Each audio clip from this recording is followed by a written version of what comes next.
नमस्कार। मैं स्नेहा, आपकी होस्ट, एक बार फिर से आपका स्वागत करती हूँ आपके अपने चैनल डर का घर में। आज जो मैं कहानी आपके लिए लेकर आई हूँ, ये कहानी काफ़ी पुरानी है और ये कहानी है सुनील जी की।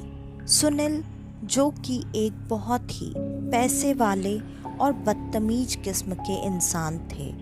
उनको अपने पैसों का बहुत ज़्यादा घमंड था। वो किसी भी चीज़ में बिल्कुल नहीं मानते थे। उनका मानना ये था कि आज वो जिस जगह पर भी हैं, वो जगह उन्होंने अपने मेहनत से पाई है और इसमें किस्मत, भगवान या शैतान किसी चीज़ का कोई भी हाथ नहीं है। वो व्यवहार से काफ़ी गुस्से वाले और खड़ूस किस्म के इंसान थे।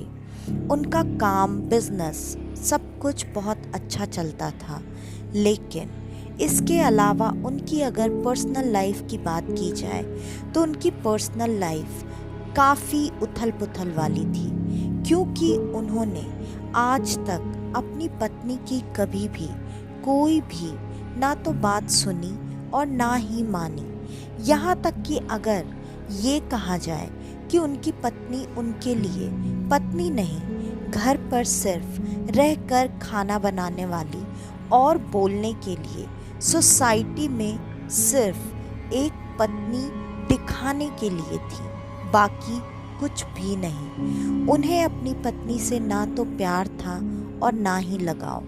शुरू शुरू में जब उनकी शादी हुई थी, तब उनकी पत्नी को ऐसा लगता था कि शायद कुछ समय बाद साथ रहते रहते जब दोनों एक दूसरे को जानने लगेंगे, तब धीरे धीरे ये दूरियां कम हो जाएंगी। लेकिन ऐसा बिल्कुल नहीं हुआ। समय बीतते बीतते उनके मन में उनकी पत्नी के लिए जो जगह बननी चाहिए थी, वो जगह कभी नहीं बनी। फिर उनकी पत्नी का ये भी ख्याल था कि शायद एक बच्चा हो जाने के बाद उनको अपनी पत्नी से लगाव महसूस हो, लेकिन ऐसा भी कभी नहीं हुआ। हाँ, ये ज़रूर था कि सुनील जी ये बात बहुत अच्छे से जानते थे कि उनकी पत्नी उनसे बहुत ज़्यादा प्यार करती है और वो हर हाल में, हर चीज़ में उनका साथ हमेशा निभाएंगी। वो जिस जगह पर रहते थे, वो शहर काफ़ी छोटा शहर था और उस शहर में एक ऐसा शमशान था जो कि उस शहर का इकलौता शमशान था। वो भी काफ़ी सालों पुराना शमशान था और उसके साथ लगकर एक नदी भी बहती थी। उस शमशान की ऐसी मान्यता थी कि वहाँ पर जिनका भी अंतिम संस्कार किया जाता है, ज़्यादातर उन लोगों की आत्माओं को मुक्ति आसानी से मिल जाती है, क्योंकि ऐसा कहते थे कि वो नदी आगे चल के किसी एक पवित्र नदी में मिल जाती है। और ज़्यादातर जिन लोगों का भी अंतिम संस्कार वहाँ उस शमशान भूमि में किया जाता था, उन सबकी अस्थियों का विसर्जन भी उसी नदी में ही किया जाता था। लेकिन ये बात तो आप भी जानते होंगे कि आत्माओं की मुक्ति इंसान की फितरत पर, उसके कर्मों पर और उसके मरने के तरह से, मतलब जिस तरीके से उस इंसान की मृत्यु हो, उसके ऊपर भी निर्भर करती है। और शमशान भूमि तो एक ऐसी जगह है जहाँ पर आप कितना भी कुछ भी कर लें, अतृप्त आत्माओं का जमावड़ा लगा होना कोई बड़ी बात नहीं है। ऐसा ही मानना उस शमशान भूमि के लिए भी था। लोगों का ये भी मानना था कि अंधेरा होने के बाद वहाँ उस शमशान के पुल से कभी भी गुजरना नहीं चाहिए, क्योंकि आपको कई बार ऐसी चीज़ें दिखाई दे जाती थी जो कि शायद इंसानों को कभी नहीं देखनी चाहिए थी। ये बात वहाँ उस शहर में रहने वाले सारे लोगों को अच्छे से पता थी, इसलिए ज़्यादातर इंसान इस बात को मानते हुए और इस बात की इज्जत करते हुए ये हमेशा करते थे कि अंधेरा होने के बाद उस रास्ते से आना जाना बिल्कुल नहीं करते थे। लेकिन एक बार की बात है, सुनील जी के परिवार में किसी के यहाँ उनको जाना था और जाकर उन्हें लौटते लौटते रात होने वाली थी। सुनील जी को एक बहुत बुरी आदत थी, उन्हें ड्रिंक करना रोज चाहिए ही था। वो एक दिन भी बिना ड्रिंक के नहीं रह सकते थे और नॉनवेज तो जैसे उनके मुख्य भोजनों में से एक था। वहाँ पर भी अपने दोस्त जानने वाले के यहाँ जब वो गए, वहाँ पर उन दोस्तों ने ही नॉनवेज भी खाया और ड्रिंक्स भी किए। बातें करते करते किसी को भी समय का अंदाज़ा नहीं रहा और काफ़ी रात हो चुकी थी। सुनील जी की पत्नी उनको काफ़ी देर से ये बात बता रही थी कि अंधेरा हो चुका है और अब हमें घर वापस जाना चाहिए। लेकिन सुनील जी इस बात को सुनने के लिए जैसे तैयार ही नहीं थे। वो बार बार अपनी पत्नी को वहाँ सारे लोगों के सामने डांट कर चुप करा देते और वो बेचारी भी चुपचाप वहीं पर बैठी रहती। करते करते रात के करीब 1:30 बज चुके थे। अब जाकर सुनील जी के दोस्तों को भी होश आया। उन्होंने उनको बताना शुरू किया कि अब काफ़ी रात हो चुकी है, तो अब तू घर मत जा, तू आज रात यहीं पर रुक जा। वैसे भी तूने ड्रिंक काफ़ी कर ली है, तो तू ड्राइव करके घर तक नहीं जा पाएगा। लेकिन सुनील जी ने किसी की भी बात नहीं सुनी। वैसे भी वो कभी भी किसी की बात नहीं ही सुनते थे। दोस्तों के काफ़ी समझाने और रोकने के बाद भी उन्होंने किसी की बात ना तो सुनी और ना ही मानी। वो चुपचाप अपनी गाड़ी में बैठे और अपनी पत्नी को भी बैठने का इशारा करते हुए वहाँ से अपनी गाड़ी तेजी से लेकर निकल गए। अब उन्हें आगे चल के शमशान के उसी पुल को पार करते हुए जाना था। ये बात तो आप सबको भी पता होगी कि अगर आप ऐसी किसी जगह से गुजरते हैं या किसी भी अर्थी को देखते हैं, तो उनको देखकर उनके सम्मान में हम सर झुकाकर प्रणाम करते हैं। ये बात सुनील जी को भी पता थी, लेकिन ना तो वो इन बातों में मानते थे और ना ही इन बातों को फॉलो किया करते थे। अब उनकी गाड़ी उसी पुल के ऊपर आ चुकी थी। पत्नी ने 2 मिनट के लिए गाड़ी रोकने को कहा। सुनील जी के भी मन में पता नहीं क्या आया। उन्होंने अपनी पत्नी की बात आज शायद पहली बार सुनकर गाड़ी रोक दी। सुनील जी के पास काफ़ी सारा खाना पड़ा हुआ था, मतलब नॉनवेज। पत्नी ने वो नॉनवेज उनको वहीं पर फेंकने के लिए कहा, लेकिन सुनील ने उनकी बात बिल्कुल नहीं सुनी और उन्होंने कहा, देखो तुम ज़्यादा बकवास मत करो और ना ही मुझे ज्ञान दो। ये बताओ तुमने गाड़ी रोकने के लिए क्यों कहा है? पत्नी ने कहा, मैंने गाड़ी रोकने के लिए इसीलिए कहा था ताकि आप ये नॉनवेज यहीं पर फेंक कर तब इस पुल को पार करें और एक बार इस शमशान भूमि को प्रणाम कर लें। लेकिन सुनील जी उसी बात पर ठहाके मारकर हंसने लगे और उन्होंने कहा, कुछ भी बकवास करती हो यार तुमको और कोई काम नहीं है, तुम और तुम्हारे ये अंधविश्वास। और क्या होगा ये नॉनवेज अगर मैं यहाँ से लेकर गया तो क्या कोई भूत मेरे पीछे पड़ जाएगा? आने दो, उसे भी अगर चिकन खाना होगा और इसकी स्मेल पसंद होगी तो वो आ जाए, खाकर दिखाए। ये बोलकर उन्होंने सारे वहाँ की चीज़ों का अनादर किया और वहाँ से अपनी गाड़ी लेकर निकलने लगे। पुल ऐसा था जिसके दोनों तरफ बाउंड्रीज नहीं थी। हाँ, लेकिन काफ़ी चौड़ा पुल था वो, जिस पर एक बार में कम से कम 4 गाड़ियाँ पार हो सकती थीं। फिर भी अचानक से पुल के बीचों बीच में उनकी गाड़ी पहुँचते ही बंद पड़ गई और उनकी गाड़ी को उन्होंने कई बार स्टार्ट करने की कोशिश की।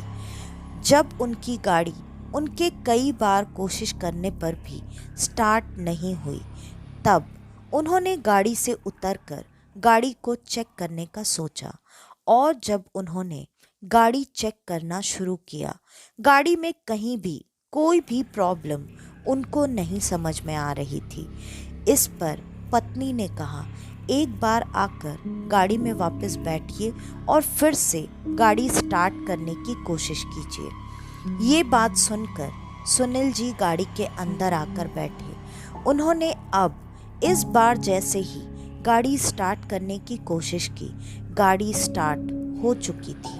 अब वो गाड़ी लेकर आगे बढ़ रहे थे, लेकिन वो जैसे जैसे पुल को क्रॉस करने की कोशिश कर रहे थे, लग रहा था जैसे उस पुल की लंबाई ज़रूरत से ज़्यादा आज बढ़ चुकी है और वो पुल खत्म होने का नाम ही नहीं ले रहा, जबकि उस पुल को सामान्यतः पार करने में 5 मिनट से ज़्यादा कभी नहीं लगते थे। ये बात अब सुनील जी को भी थोड़ी अटपटी लग रही थी। उनको समझ में नहीं आ रहा था कि ऐसा कैसे हो सकता है और ये पुल खत्म क्यों नहीं हो रहा। उन्होंने अब खुद से अपनी गाड़ी को रोक दिया और रोककर नीचे उतरकर इधर उधर देखने लगे। उन्होंने जब अपनी गाड़ी से उतरकर देखा तो वो अपनी जगह से थोड़ा ही मतलब मुश्किल से 10 कदम ही आगे बढ़े होंगे। ऐसा कैसे हो सकता था? ये बात उनको भी बिल्कुल समझ में नहीं आ रही थी। अब कहीं ना कहीं उनको भी एक अजीब सा डर महसूस हो रहा था। उनकी नज़र जब पुल के नीचे पड़ी तब उन्होंने देखा वहाँ पर कुछ अजीब से साए झुंड बनाकर बैठे हुए थे, लेकिन उन्होंने उस चीज़ को देखकर भी अनदेखा कर दिया और फिर से आकर अपनी गाड़ी में बैठ गए। जब वो गाड़ी में आकर बैठे तब उन्होंने गाड़ी आगे बढ़ाई। इस बार उन्होंने फाइनली उस पुल को पार कर लिया, लेकिन पुल के ख़त्म होते ही अचानक से उन्हें ऐसा लगा जैसे उनकी गाड़ी के सामने कोई इंसान आ गया हो और उन्होंने किसी को धक्का मार दिया हो। ये बात समझ में आते ही अब उन्हें काफ़ी डर लगने लगा। उन्होंने तुरंत अपनी गाड़ी रोकी और उतरकर इधर उधर ढूंढने लगे, लेकिन वहाँ पर कोई भी नहीं था। अब उनके मन में एक अजीब सी घबराहट हो रही थी। उनको वहाँ पर अजीब अजीब से साए और चेहरे अब नज़र आ रहे थे। जो थोड़ी देर पहले पुल के नीचे काले साए झुंड बनाकर बैठे हुए थे, अब वो काले साए उन्हें उनकी गाड़ी के ठीक पीछे नज़र आ रहे थे। उनको समझ में नहीं आ रहा था कि ऐसा कैसे हो सकता है। इतनी जल्दी कोई नदी से ऊपर आकर पुल को पार करके उनके गाड़ी के पास कैसे पहुंच सकता है। ये सारी बातें अब उन्हें अंदर से बहुत ज़्यादा डरा चुकी थी। वो इतना ज़्यादा डर चुके थे कि वो फटाफट अपनी गाड़ी के अंदर आकर बैठे। उन्होंने गाड़ी को स्टार्ट किया और आगे बढ़ाने की कोशिश करने लगे। उनकी 1000 कोशिशों के बाद भी उनकी गाड़ी उस जगह से टस से मस नहीं हो रही थी। ऐसा लग रहा था जैसे किसी ने पीछे से उनकी गाड़ी को पकड़ रखा हो।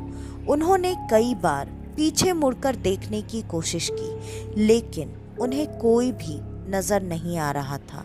उनकी पत्नी ने कहा, देखिए, मैंने आपको पहले ही कहा था, यहाँ इस तरीके से इन लोगों का अनादर करना अच्छी बात नहीं है और ये जो भी हो रहा है ये सही नहीं हो रहा है। मैंने आपको पहले ही कहा था वो नॉनवेज फेंक दीजिए, वरना कोई ना कोई मुसीबत आ जाएगी, लेकिन आपने मेरी एक नहीं सुनी। अब देखिए, पता नहीं क्या हो गया है, हम यहाँ से घर कैसे जाएंगे, मुझे बहुत डर लग रहा है। उनके ऐसा कई सारी बातें बोलने के बाद अब सुनील का गुस्सा बढ़ चुका था।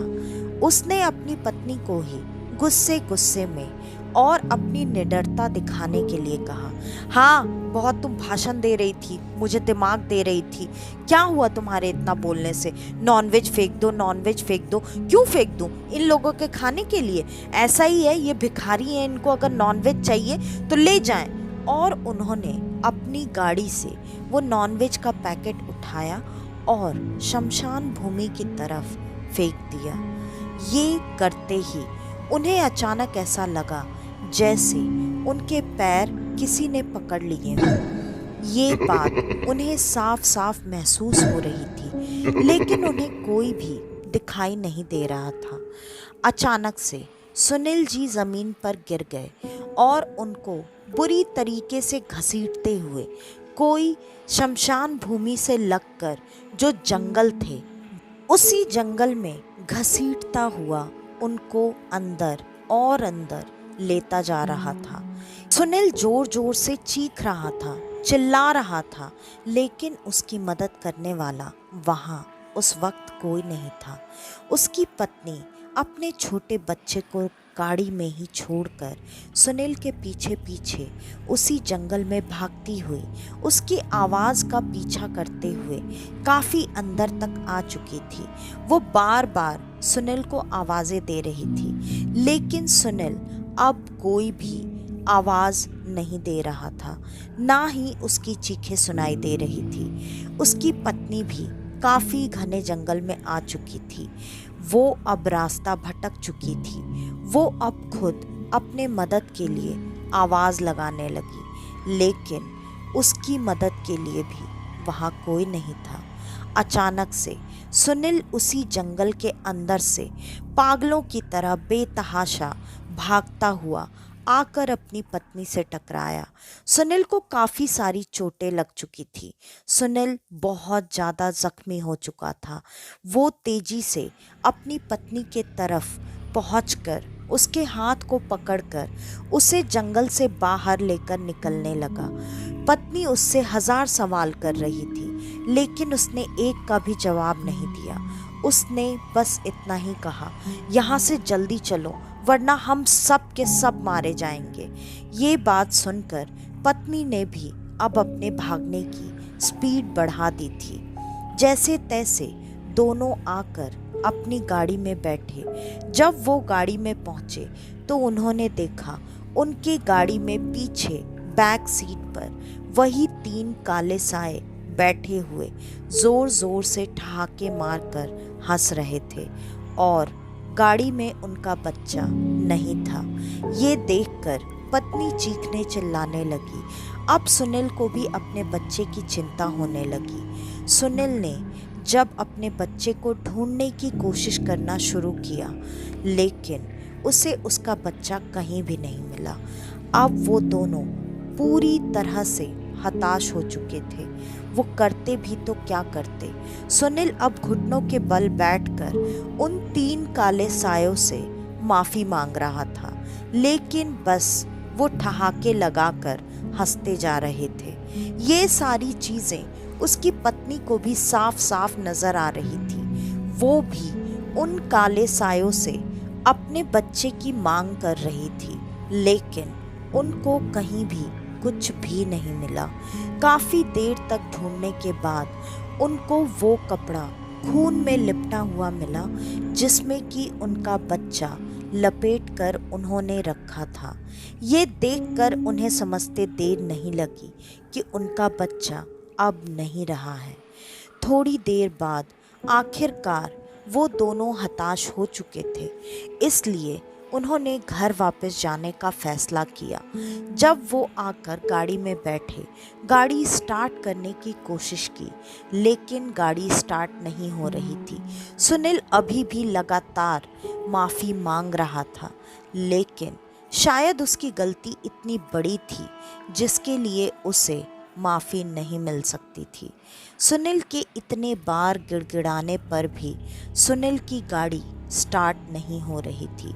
आखिरकार काफ़ी देर के जद्दोजहद के बाद गाड़ी स्टार्ट हुई, लेकिन गाड़ी का बैलेंस पूरी तरह से बिगड़ चुका था और गाड़ी जंगल की तरफ बढ़ने लगी। ऐसा लग रहा था जैसे सुनील वो गाड़ी चला ही नहीं रहा है।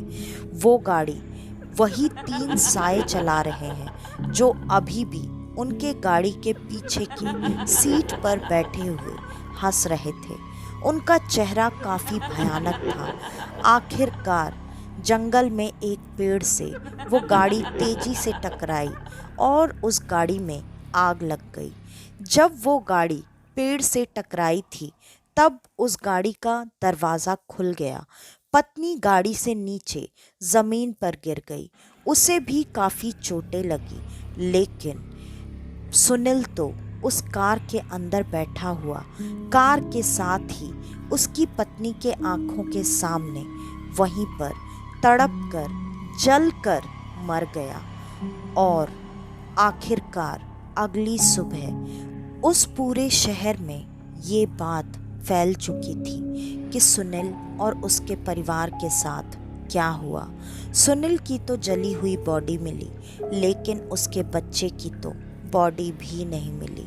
उसकी पत्नी मिली, लेकिन उसकी हालत ज़रूरत से ज़्यादा ख़राब थी। उसने करीब 1.5 महीने आईसीयू में बिताए। वो ठीक तो हो गई थी, लेकिन उसकी दिमागी हालत बिगड़ चुकी थी। वो बार बार उसी रात के किस्से को दोहराती रहती और उसके बाद से उस शमशान को लेकर लोगों के मन में जो डर था वो डर और ज़्यादा बढ़ चुका था। सुनील के बाद से उस शहर में शायद किसी ने कभी भी इतनी बड़ी गलती और बदतमीज़ी करने की कोशिश नहीं की होगी, क्योंकि सुनील का किस्सा पूरे के पूरे शहर में फैल चुका था, जो कि लोगों के लिए एक बहुत बड़ा सबक था। तो आज की ये कहानी यहीं पर ख़त्म होती है। आपको हमारी आज की ये कहानी कैसी लगी हमें कमेंट करके ज़रूर बताइएगा।